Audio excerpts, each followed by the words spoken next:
Magandang gabi sa atin lahat mga kabayan. Bali magluto ko ngayon ng pancit canton con litson. So inilis ko yung bawang para pang toppings mamaya. Tapos ito naman pinirito ko yung squid ball para sa panghalo rin mamaya. Yung malapit na maluto itong squid ball mga kabayan, no? Pancit con litson. Gisa natin yung sibuyas mga kabayan, no? Ang sibuyas talaga at saka sa pancit bida yan, saka yung mga gulay, carrot, saka yung sitsaro. Gisa muna natin yung sibuyas. Bango na sibuyas pa lang, bango na. So ayun, ihalo ko na yung carrot saka sitsaro. Yun, aluluin natin. Ang ganda ng kulay mga kabayan, no? Talagang match yung green saka orange ng carrots. Ang ganda ng kulay niya.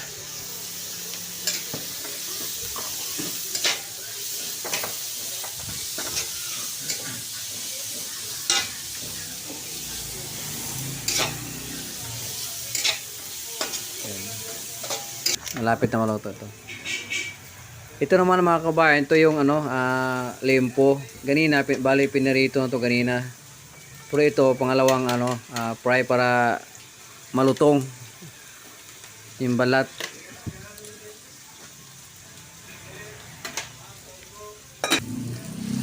Kasi halo na yung gulay sa ginisang carrot saka ganina, saka yung sitsaro. Haluin muna natin para mag-mix talaga sila.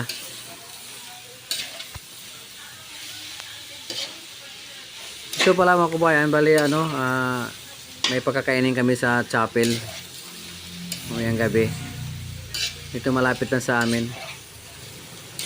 Bali ito yung snack nila mamaya. Dadalhin namin ito.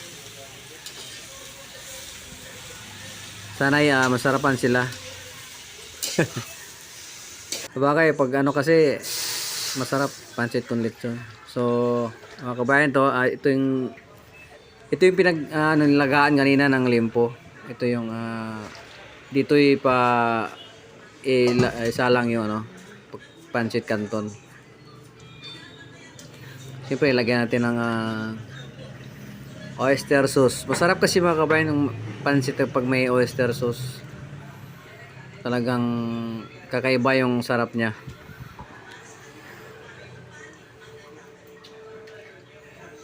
Hintayin natin na kumulo, tsaka matay ilunod yung pancit canton. Kaunting nor mga kabayan. Kailangan kasi sulitin yung sarap para masayahan yung mga kumakain mga kabayan.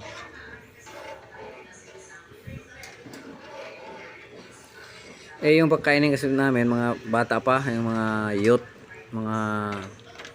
sila ay nagpractice ng music para sa choir sa simbahan. Hintayin natin kumulo mga kabayan bago ilagay yung pancit canton.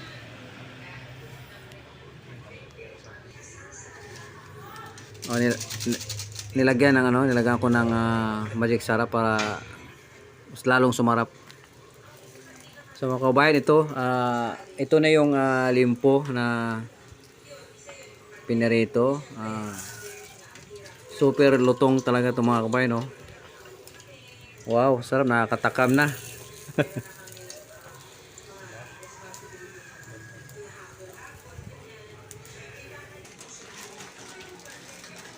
Tapos ilunod ko na yung pancit canton mga kabayan kasi medyo kumulo na yung tubig. Ayun. Ano naman to, pag mabasa kasi yung kanto, mabilis lang yan maluto. Para kahit mataas siya, tunting bumababa yan mga kabayan.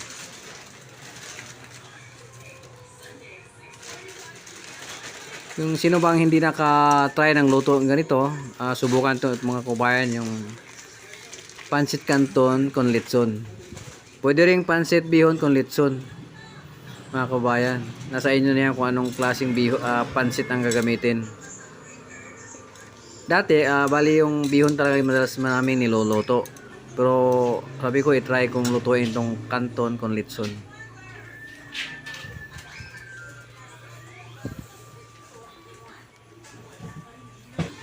Yo, hiwain ko na mga kabayan yung ganinang litson, yung limpo. Grabe sarap mga kabayan, no? Malutong talaga siya.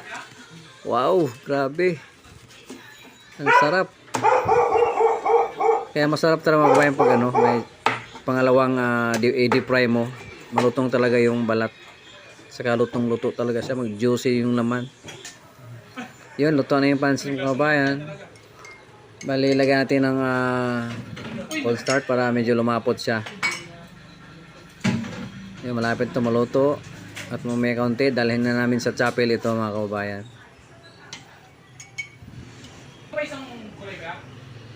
Sabi, ilagay ko na yung mga gulay tsaka yung squid ball ganina. Pero yung gulay, hindi lahat. Bali, hinati ko lang. Mamaya na ilagay yung ilagay na sa lagayan. Sa oval.